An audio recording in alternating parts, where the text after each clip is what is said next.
Fortune magazine is about to release its annual list of the 100 best companies to work for. It's based on opinions from more than 250,000 workers. They were asked about pay benefits, child care options, work-life balance, and other issues.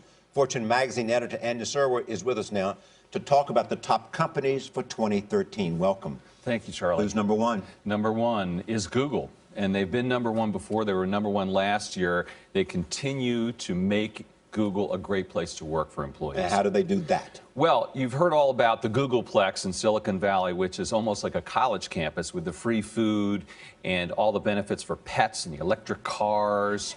And now they've just opened up an incredible fitness center, a 7-acre fitness center with gyms and basketball courts, bocce and roller hockey and all kinds of things like that. So what are some of the most important factors when people rate their company as a great place to work for? Well, obviously pay and benefits, Nora, are really, really important. But also, you know, there's all kinds of perks like things, extra bonuses for vacation times, benefits for same-sex partners. Also, health care is incredibly important, things like that. Are there benefits or perks that are trending, that are beginning to get more appreciation than before? I think there are, Charlie. I mean, in particular, you know, working for philanthropic organizations and having companies support the ability, giving you time off, that's something that's really been trending very, very strongly recently. Okay, let's take a look at the list. Number one is Google.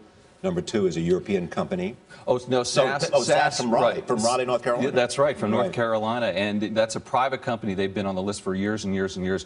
You know, daycare center for kids. Now they have an organic farm for their kitchens for their employees. And they're always, always working at that company. Okay, who else is on the list there? Well, number three is CHG, which is a hospital company in Salt Lake. And here's an example of companies, you know, you've got to be creative. In other words, these companies that do really well, their human resources people aren't just filling out forms. They're trying to work it as hard as people who say put on a television program, always thinking. And these people, for instance, have dress up like President's Day. Okay, so through history, just crazy fun stuff. That makes work appealing. Yeah. And the next one? Oh, the next one is BCG, Boston Consulting Group, a very blue chip consulting group. And they, you know, send out things like, aha, you guys are working too hard, red zone reports, extra vacations, again, very creative stuff. What about the people that you work with? I mean, I was saying one of my great perks is that I get to work with Gail and Charlie.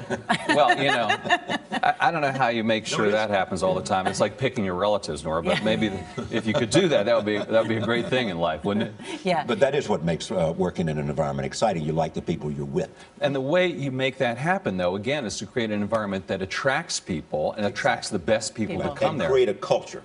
That's right. And you look at Google, you know, they get the best talent in America. Young people are killing to work there. It's super competitive to get a job there, and they're continuing to innovate, and a lot of that is because they get the best people to come and stay there. Well, Andy, thank you for revealing Fortune's list right here on CBS this morning. Good to see you. Good to see you. Thank you.